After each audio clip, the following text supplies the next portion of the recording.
My name is Amanda Rourke. I am 26 years old, and for the last 8 years, my family, if you can call them that, has believed I died in a ditch somewhere. That was the story they told themselves, the story they spread around the neighborhood, the story they used to explain my absence at Thanksgiving dinners and Christmas mornings. It was easier for them to believe I was dead than to admit what they had done to me. But I never died. I survived. And tonight, I'm walking back into the house where they tried to break me. The gravel crunches beneath the tires of my black government-issued sedan as I pull into the long driveway of the Whitmore estate. It's a sprawling Victorian mansion tucked away in the rolling hills of Virginia, a monument to old money and older secrets. The house looms against the twilight sky like a living thing, its gables and turrets casting long shadows across the manicured lawn. I haven't seen this place in 8 years, but every brick, every window, every damn shutter is burned into my memory like a brand. I cut the engine and sit for a moment, letting the silence wash over me. The dashboard clock reads 6:47 p.m.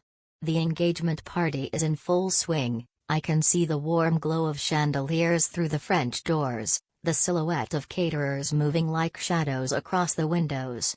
Somewhere in there, Chloe Whitmore is showing off her diamond ring, preening like a peacock, while her mother Eleanor circulates through the crowd, dripping with the kind of condescension that only old money can buy. They don't know I'm coming. They don't know I'm alive. And they certainly don't know who I've become. I look down at my hands. They're steady. That's good. That's what years of training will do for you.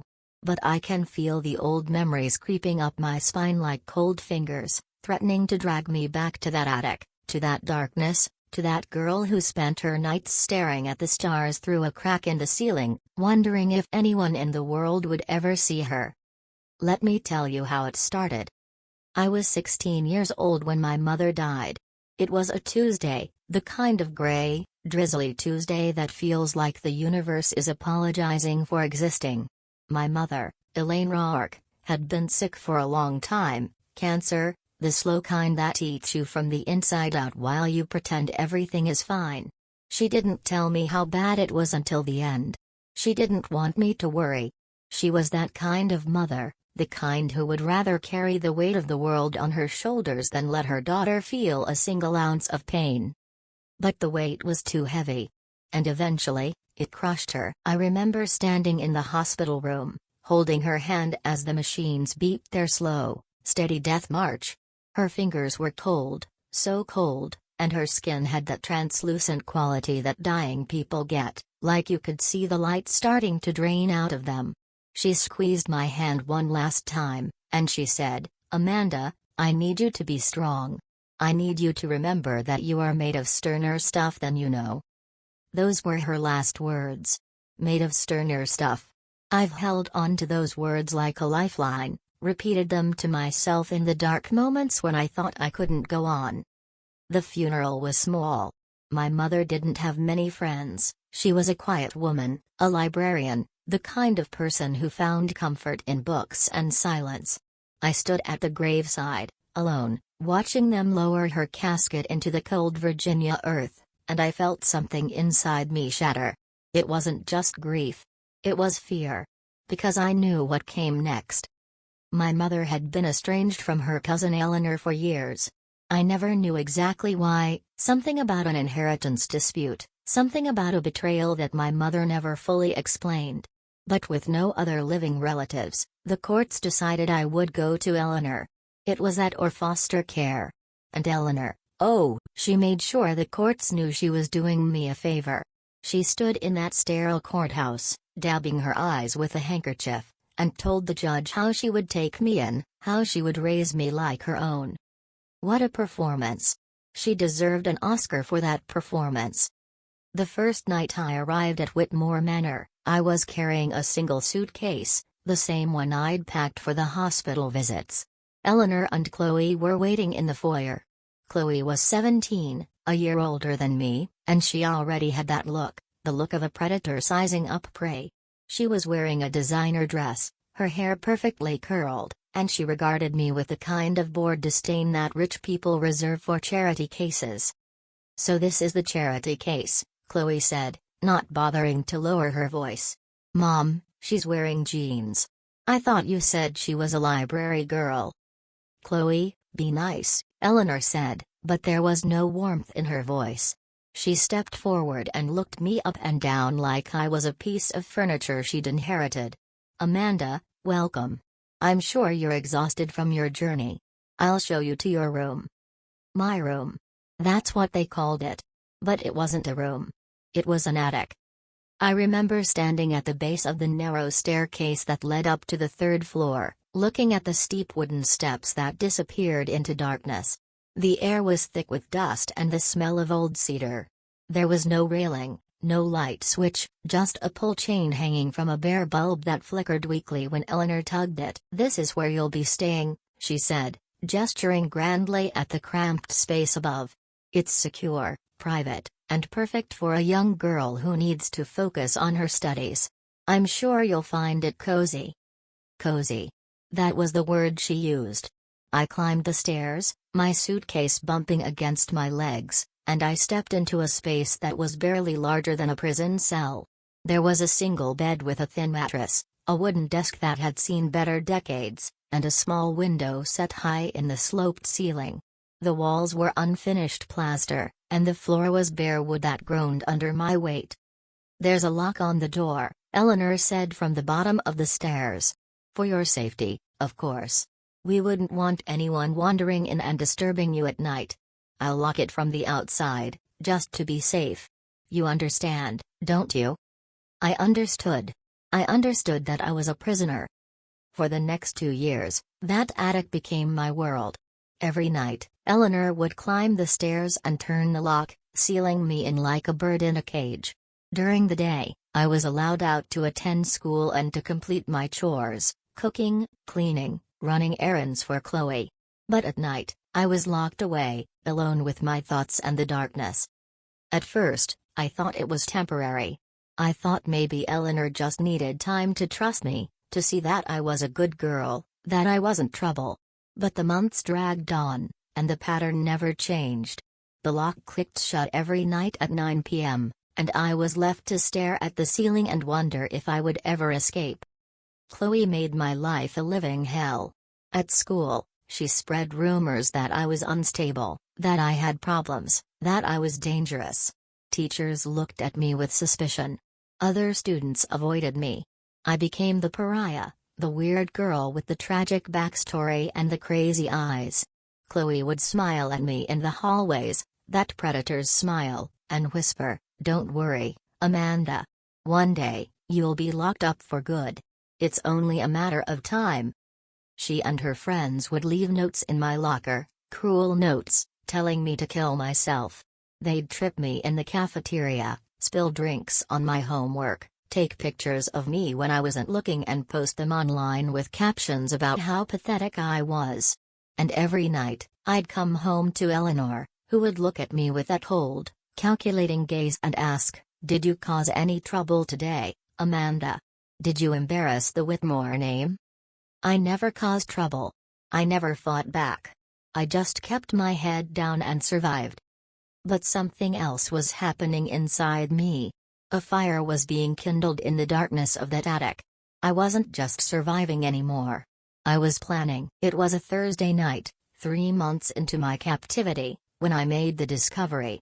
I had been sitting on the floor of the attic, tracing the grain of the wooden planks with my fingers, trying to find something, anything, that would distract me from the crushing loneliness. My hand brushed against a loose board near the wall, and I felt it shift. Just slightly. Just enough to notice. I pried at the board with my fingernails, working it loose, and I found a trapdoor beneath it. A small, square door that led to the roof. My heart was pounding as I lifted it. The cool night air rushed in, smelling of pine and damp earth, and I could see the stars. Hundreds of them, thousands of them, scattered across the velvet sky like diamonds on a black cloth. I crawled through the opening and stood on the sloped roof, the shingles rough under my bare feet, and I felt something I hadn't felt in months. Hope. That roof became my sanctuary. Every night, after Eleanor locked me in, I would crawl through that trapdoor and sit on the roof, watching the stars wheel overhead. I would do push-ups on the rough shingles until my arms burned. I would do squats until my thighs screamed. I would run in place, practicing my rhythm, building my endurance.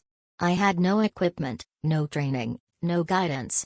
But I had time. I had desperation. And I had the stars. I remember the first time I cried on that roof. It was a bitter cold night in November, and the wind was biting through my thin pajamas. I had just finished my 100th push-up, my arms trembling with exhaustion, and I looked up at the sky and felt the weight of everything pressing down on me. The loneliness. The fear. The rage. "I'm going to get out of here," I whispered to the stars. "I don't know how. I don't know when. But I'm going to get out. And I'm going to become something. Someone. I'm going to make you proud, Mom." I didn't hear a response. I never did. But something in me settled that night, something in me found its footing. I wasn't just a girl in an attic anymore. I was a survivor. The letters started arriving 6 months into my sentence.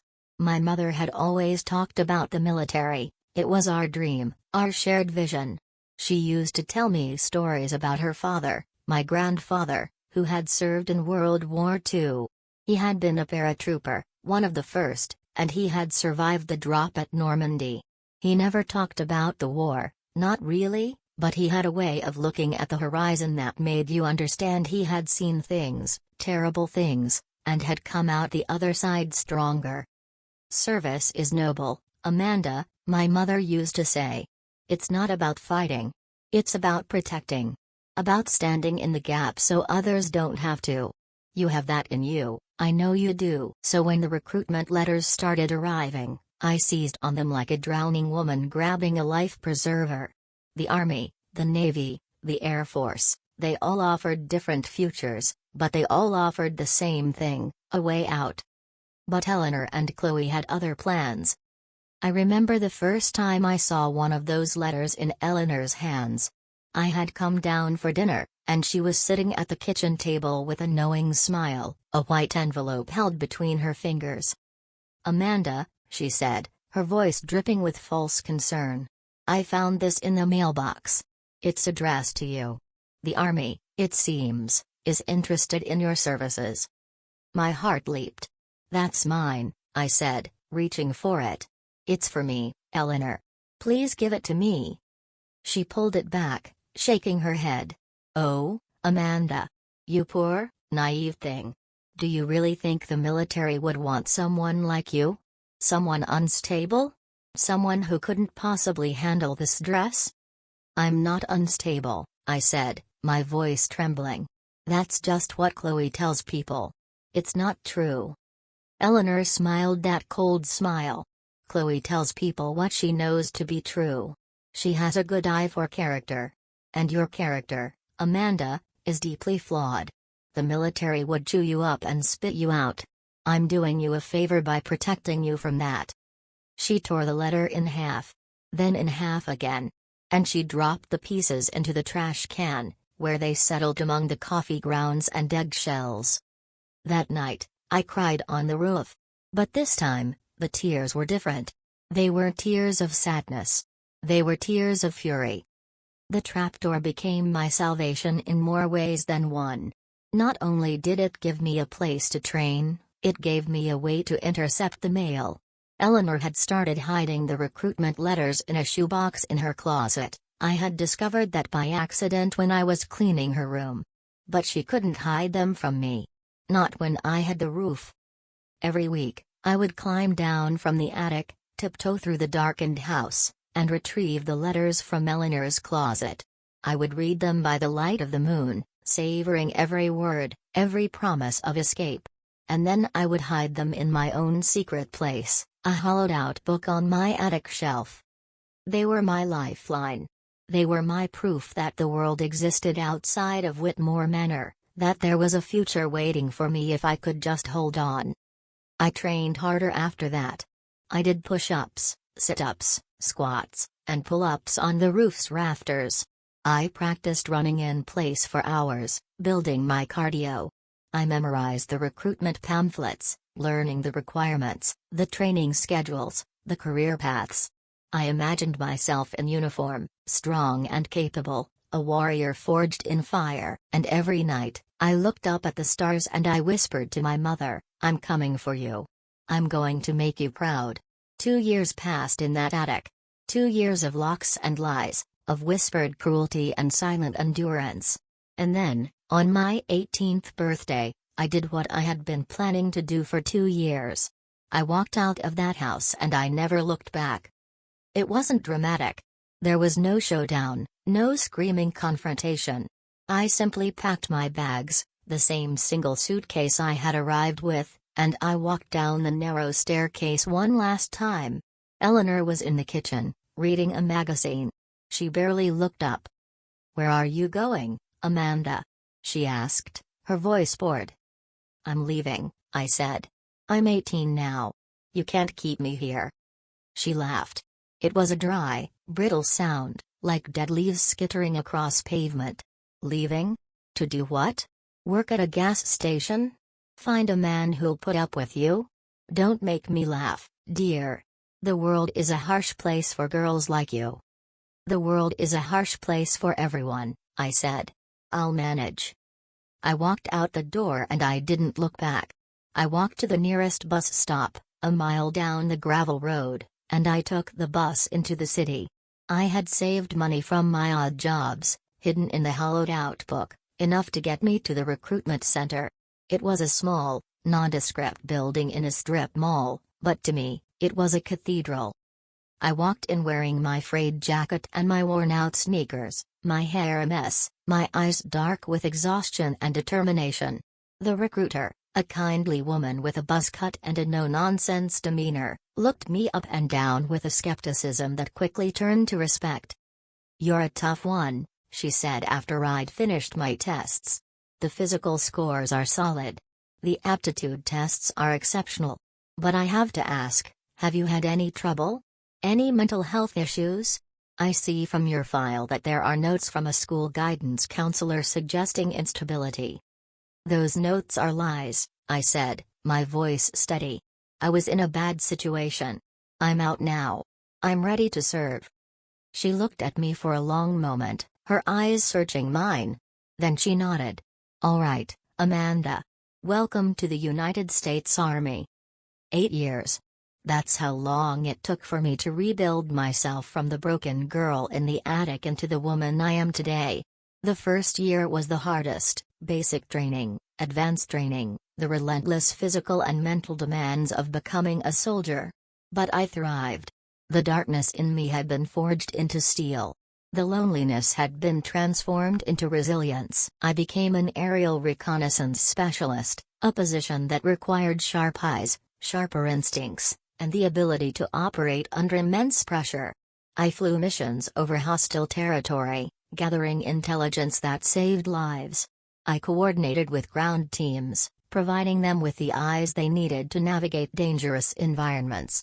I rose through the ranks quickly, earning commendations, respect, and a reputation for being cool under fire. But the scars of my childhood never fully healed. They were buried deep, but they were there, festering beneath the surface. In quiet moments, I would find myself staring at the sky, tracing the constellations I had memorized on that roof, and I would remember Eleanor, Chloe, the attic, the years of abuse. I would remember the shame, the loneliness, the rage. And I would wonder if I would ever be free. The answer came in the form of a mission, 3 years into my service. I was part of a team deployed to a volatile region in the Middle East, gathering intelligence on a terrorist cell that was threatening American interests. It was a high-stakes operation, the kind where one mistake could mean the difference between life and death. I was in the drone operator station, tracking a target, when the call came in.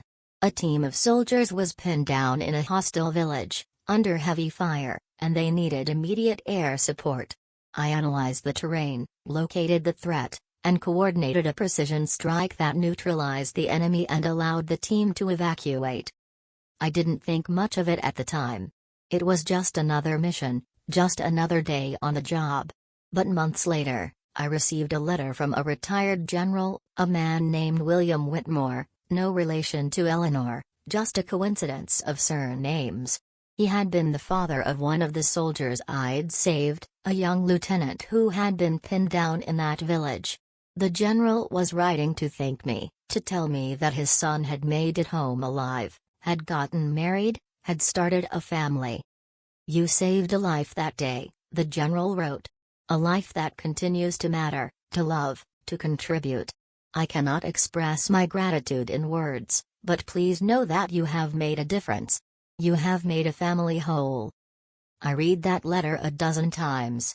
I read it until the paper was soft and worn. And in those words, I found something I had been missing, the knowledge that I mattered. That I wasn't the pathetic, broken girl in the attic. I was a protector, a guardian, a warrior. Tonight, I'm walking into the Whitmore estate for the first time in 8 years.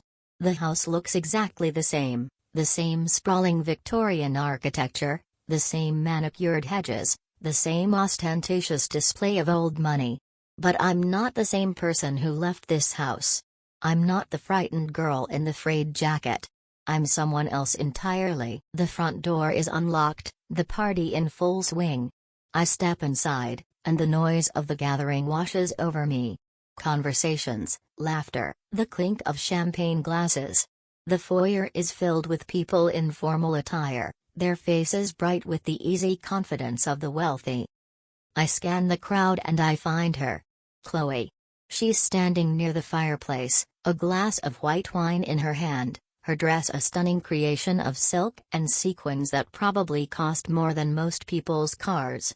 She's laughing at something, her head thrown back, her diamond ring sparkling in the chandelier light. She hasn't aged a day in 8 years.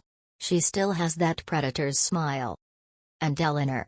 There she is, presiding over the party like a queen on her throne, her silver hair perfectly coiffed, her posture ramrod straight. She's older now, her face a little more lined, her eyes a little more calculating. She's watching the crowd with that same cold gaze, evaluating, judging, dismissing. They don't see me. Not yet. I'm in the shadow of the doorway, just out of the pool of light. But I'm not hiding. I'm waiting. For the right moment. The engagement party is for Chloe and her fiancé, a man named Gregory Ashford. I've done my homework on Gregory. He's a tech entrepreneur, worth millions, with the kind of pedigree that makes Eleanor salivate. The wedding is going to be the social event of the season, a merging of two old money dynasties. Chloe has finally secured her place at the top of the heap. But Gregory Ashford's father is a retired general. And he's here tonight. I saw him arrive earlier, a distinguished man in his 70s, his bearing still military despite his civilian clothes. He's standing near the bar, talking to another guest, completely unaware of the storm that's about to break over this party. I take a breath. I steady myself. And I walk into the light. The first person to notice me is Chloe. She's mid-laugh, her head turned toward the door, and her expression freezes.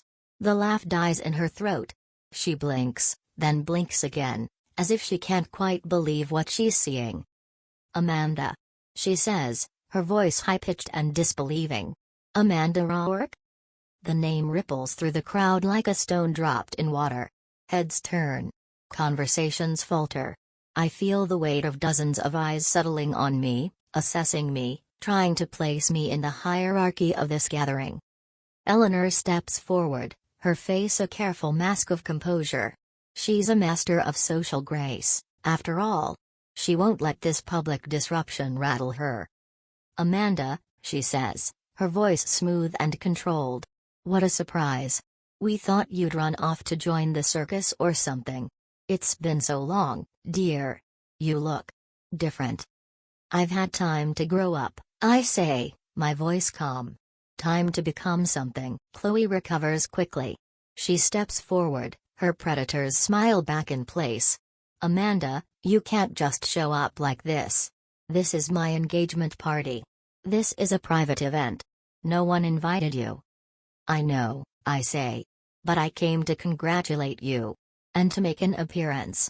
It's been a long time, after all. Eleanor's eyes narrow. She sees the uniform I'm wearing, the polished shoes, the insignia. What have you been doing with yourself? We heard nothing. We assumed you were dead. You assumed, I say, a lot of things. The room is getting quiet now, the murmur of conversation fading to a whisper. People are watching us, sensing the tension, the history, the unspoken drama that's about to unfold. And then the door opens, and General Ashford walks in. The retired general, Gregory's father, a man whose life was saved by the work I did. He sees me. He stops. His face goes pale, and for a moment, I think he's going to collapse. Then he moves, crossing the room with surprising speed for a man his age, his eyes locked on me. "Ma'am?" he says, his voice trembling. "Ma'am, is it really you?" The room goes silent. Dead silent.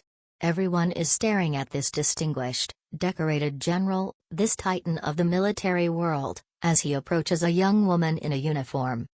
"Ma'am," he says, stopping in front of me. "You commanded the rescue mission. The one in the Tentooth Valley. You saved my son's life. I've been looking for you for years. I wanted to thank you personally. I wanted to shake your hand."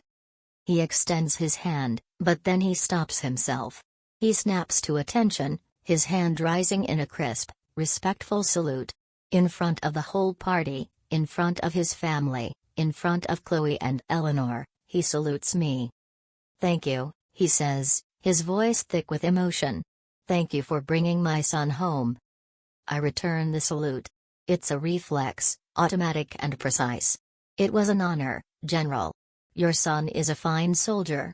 I'm glad I could help." The room explodes into whispers. Who is this woman? The general just saluted her. She saved his son. Did you see that? Did you see his face? She's military. She's someone.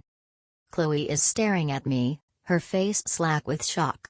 She looks at her fiancé, Gregory, who is staring at me with a mixture of confusion and awe. She looks at her mother, Eleanor, who has gone pale, her carefully constructed facade crumbling. "What is this?" Chloe asks, her voice shrill. What is she talking about? She's not military. She's crazy. She's unstable. She was in an institution, for God's sake. Gregory Ashford turns to look at his fiancée, his expression shifting. "Chloe, what are you talking about? Your father just saluted her. She's a decorated officer." "She's lying," Chloe insists, pointing a trembling finger at me. "She's always lied. She's unstable. She's delusional. She was locked in an attic because she couldn't function in society." "Locked in an attic?" Gregory repeats, his voice dangerously quiet. "What do you mean, locked in an attic?" I'm about to speak, but Eleanor gets there first. "Chloe, enough," she says, her voice sharp. "This is not the time or place. We'll discuss this in private." "No," I say, stepping forward. "Let's discuss it now. Let's discuss it in front of all these people. Let them hear the truth." Eleanor's face goes white. She takes a step back, her hands trembling. "Amanda, please, don't do this." "Do what, Eleanor? Tell the truth?" I turn to face the room, my voice strong and clear. "For 2 years, Eleanor Whitmore and her daughter Chloe locked me in an attic. I was a 16-year-old girl, grieving my mother's death, alone and frightened. They fed me scraps. They made me do their chores. They spread rumors about me at school, told everyone I was unstable, unhinged, dangerous. They intercepted my mail, hid my recruitment letters, tried to keep me from ever escaping." Eleanor shakes her head, tears streaming down her face. "It wasn't like that. We were trying to protect you. You were a troubled child." "I wasn't troubled," I say. "I was broken. And you broke me. But you didn't break me all the way." Chloe is staring at me, her mouth hanging open. "No," she says, her voice a whisper. "No, you can't be. You were crazy. You were supposed to be crazy. That was the story." "The story," I say, is over. The room is silent. People are looking at Eleanor and Chloe with expressions of horror and disgust. Gregory Ashford steps away from Chloe, his face a mask of fury and shame. "Why did you say she was crazy?" he asks, his voice barely above a whisper. "Why did you lie about her?" Chloe opens her mouth, but no words come out. She looks around the room, her eyes darting from face to face, looking for someone, anyone, who will take her side. But no one does. She's alone. "I didn't," she says, but her voice is weak, unconvincing. "I didn't lie." She was troubled. She was unstable. She was always acting out. "Where did the attic come from?" someone in the crowd asks. "Did you really lock her up?" "Yes," I say. "They did. Every single night for 2 years." Eleanor faints. She crumbles to the floor, her body hitting the Persian rug with a soft thud. Chloe lets out a shriek and kneels beside her, but she doesn't offer comfort or care. She's focused on the spectacle, on the damage to her reputation. Gregory Ashford turns to me, his face pale. "I'm sorry," he says. "I had no idea. I had no idea what she was capable of." "You didn't know because she didn't show you," I say. "She's very good at hiding her true self." He nods, his jaw tight. "I'll be ending the engagement. I can't marry someone who would do something so cruel." Chloe looks up at him, her face a mask of desperation. "Gregory, wait. You can't do this. You love me. We're engaged. The wedding is planned." "The wedding," he says, his voice cold, "is off." Eleanor stirs on the floor, moaning softly. But no one rushes to help her. The room is frozen, caught in the aftermath of the revelation. No one moves. No one speaks. They're all waiting for me to make the next move. I walk over to the table where the engagement gifts are displayed. I pick up a crystal glass, one of the many expensive items that Chloe and Eleanor have accumulated, and I hold it up to the light. It catches the chandelier's glow, sparkling with manufactured beauty. 17, I say. That's how many nights I spent looking up at the stars from that attic roof. Night after night, I would crawl through the trap door, sit on the cold shingles, and look up at the stars. Those stars saved me. They reminded me that there was something bigger than the attic, bigger than Eleanor's cruelty, bigger than Chloe's lies. They taught me where I belong. I set the glass down gently. "You see, Chloe, I'm not broken. I never was. You tried to break me, but you couldn't. Because the stars were there. They always were. And they will be long after you're gone." The aftermath of the engagement party was chaos. People were leaving in droves, their faces a mix of shock and excitement. They had witnessed a social scandal, a family imploding, and they were hungry for the details. The story would spread through the community like wildfire, and Eleanor Whitmore's carefully constructed reputation would be ashes within a week. But I didn't stay for the spectacle. I left the party as quietly as I had arrived, walking out the back door and into the cool night air. The stars were out, a canopy of diamonds scattered across the velvet sky, and I looked up at them and felt a quiet sense of peace settling over me. I had done what I came to do. I had confronted the monsters. I had taken back my story. And I had walked away with my head held high. But the story didn't end there. Not quite. 3 months later, I received word that Eleanor had lost the Whitmore estate. The scandal had destroyed her reputation, and the debts she'd been hiding, old debts, inherited debts, the kind that accumulated when you lived beyond your means, had come due. The house was being auctioned off to settle her creditors. I went to the auction. I don't know why. Maybe it was curiosity. Maybe it was closure. Maybe it was the knowledge that I had survived, and the house was just a house now, stripped of its power. The auction was held on the front lawn, a beautiful autumn day with the leaves turning gold and red. A small crowd had gathered, mostly investors and curious neighbors. Eleanor and Chloe were nowhere to be seen.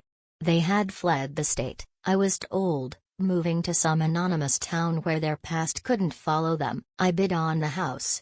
It was a small amount, An impulse bid, the kind of thing you do when you want to close the book on a chapter of your life. To my surprise, I won. I bought the Whitmore estate for a fraction of its value. The first night I spent in the house as its owner, I walked up to the attic. The lock was gone. I had removed it myself, smashing it with a hammer until it shattered into pieces. The trapdoor was still there, and I crawled through it onto the roof. The stars were out, just as they had been on that first night all those years ago. I sat on the shingles, the rough texture familiar under my hands, and I looked up at the sky. "I did it, Mom," I whispered. "I made it. I'm okay." I didn't hear a response. But I felt it. A warmth in my chest, a sense of peace, a quiet certainty that everything was going to be all right. I turned the attic into a community study center. It was a small project, a labor of love, the kind of thing that felt right. I filled it with books, comfortable chairs, and computer terminals. I reached out to local schools and youth organizations, offering free tutoring and mentoring for girls who dreamed of service, military service, public service, any kind of service that made the world a better place. The first girl who came to the center was a shy teenager named Maria. She was 16, the same age I had been when I arrived at Whitmore Manor, and she had the same look in her eyes, a mixture of fear and determination, the look of someone who had been told all her life that she wasn't enough. "Ms. Rourke," she said, her voice trembling. "I want to join the army. But I don't know if I can do it." I looked at her, at the hope in her eyes, the same hope I had felt so long ago, and I smiled. "Maria," I said. "You can do anything you set your mind to. Trust me. I know a thing or two about starting from the bottom." She nodded, her eyes bright with tears, and I felt something click into place. A purpose. A meaning. A way to honor the girl I used to be, the girl who had looked up at the stars and dreamed of escape. Tonight, I'm sitting on the roof of the Whitmore estate, a cup of tea in my hands, watching the stars wheel overhead. The study center is closed for the evening, the girls gone home, the lights off. It's just me and the silence. I look up at the sky and I think about all the nights I spent on this roof, training, crying, praying. I think about the girl I was, frightened, broken, alone. And I think about the woman I've become, strong, resilient, free. The stars are still there, as they always have been. They don't change. They don't judge. They just watch, steady and eternal, a reminder that we are all part of something bigger than ourselves. I take a sip of my tea. It's warm, comforting, a small luxury I allow myself. The tea parlor down the street sells a blend called Hope, and I buy it whenever I can. It's a silly thing, a luxury, but it reminds me of where I've been and where I'm going. I hear footsteps on the stairs, soft, tentative. It's Maria. She's one of my brightest students, a girl with a sharp mind and a fierce heart. She climbs through the trapdoor and sits beside me, her eyes wide as she looks up at the stars. "Ms. Rourke," she says. "I have a question." "Ask it." "How do you do it? How do you keep going when everything seems impossible?" I look at her, at the hope in her eyes, and I feel a surge of pride. She's going to make it, this girl. She's going to survive. "The stars," I say, pointing up at the sky. "They were my teachers. I learned from them that no matter how dark the night, there's always light. You just have to look up." Maria is quiet for a moment, staring at the sky. Then she smiles, a real smile, a smile that lights up her face. "I think I understand," she says. I smile back. Good. That's the first step. We sit in silence for a while, watching the stars. Somewhere in the distance, a dog barks. A car drives by on the road below. The world is turning, as it always does, full of chaos and beauty and pain. But up here, on the roof, there is peace. I think about Eleanor and Chloe. I don't hate them anymore. I don't feel anything for them, really. They're shadows now, remnants of a past I've left behind. I don't wish them ill. I don't wish them well. I just don't think about them. The attic that used to be my prison is now a place of learning and hope. The house that used to be my nightmare is now my home. And the stars that used to be my only comfort are now my constant companions. I take another sip of tea and look up at the sky. Made of sterner stuff, I whisper. You were right, Mom. I always was. The next morning, I wake up early and make my way to the study center. The girls are already there, clustered around the computers, working on their applications. Maria is in the corner, her nose buried in a book on military history. She looks up when I enter, her face brightening. Ms. Rourke, I got my test scores back. I did really well. I walk over and look at the paper, scanning the numbers. My heart swells. She's exceeded every metric, surpassed every expectation. Congratulations, Maria, I say, placing a hand on her shoulder. I knew you could do it. She beams. I'm going to the recruitment center next week. I'm going to join the army. Just like you did. Just like me, I echo, and the words feel like a benediction, a passing of the torch. The other girls gather around, asking Maria about her plans, her dreams, her hopes. They're full of questions, full of energy, full of life. I watch them, these girls who remind me so much of the girl I used to be, and I feel a profound sense of peace. I spent years surviving. I spent years rebuilding. And now I get to pass that strength on. The Attic Study Center is busier than ever, a hub of activity, a place where girls can dream without being laughed at, where they can plan without being stopped. It's a sanctuary, a refuge, a testament to the fact that anyone can rise from the ashes if they have the courage to try. I go to the kitchen to make tea, and I look out the window at the world beyond. The sun is rising, casting long golden rays across the lawn. The trees are full of birds, their songs a chorus of joy. Good morning, world, I say, the words a soft exhalation of breath. Good morning. And I mean it. For the first time in my life, I really mean it.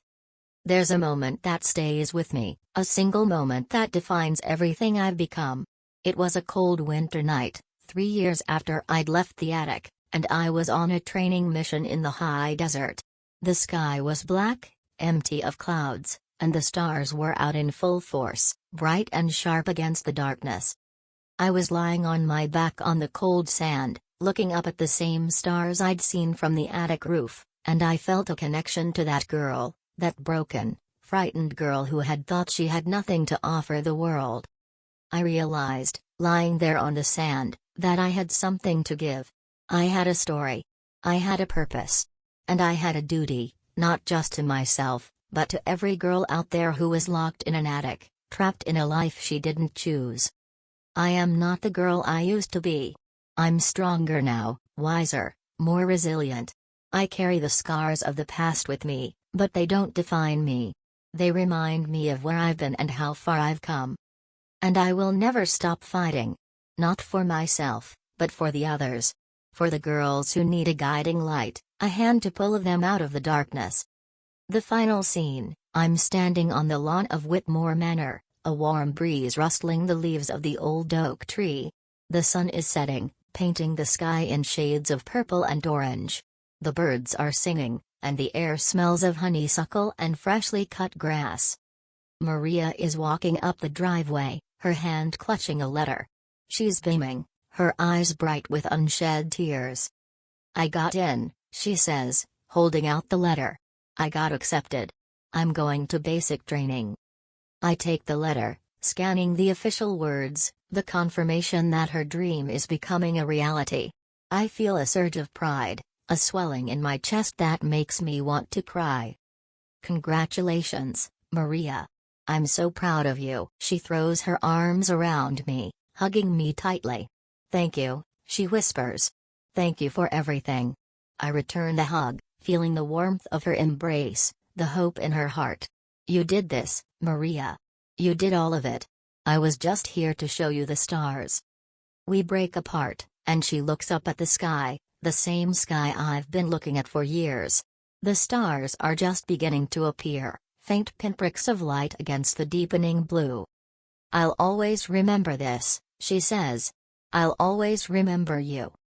And I'll always be here," I say. "Whenever you need me. That's what I'm for." She nods, wiping a tear from her eye. And then she walks away, her stride confident, her head held high. She's ready. She's always been ready. She just needed someone to believe in her. I watch her go, and I feel a quiet sense of peace settle over me. I've done what I set out to do. I've turned the darkness into light. I've made a difference in the world, one girl at a time. And when I look up at the stars tonight, I'll smile. Because I know that somewhere out there, my mother is watching. And she's proud. To anyone listening who has ever felt trapped, alone, or invisible, I want you to hear this: you are not your circumstances. You are not the pain that has been inflicted upon you. You are not the lies others have told about you. You are something more, something stronger, something that cannot be contained by walls or wounds. The stars are out there. They are always out there, whether you can see them or not. And one day, when the storm passes, they'll be waiting for you. And you'll be ready. Stay strong. Stay brave. And never forget, the view from the top is worth the climb. God bless.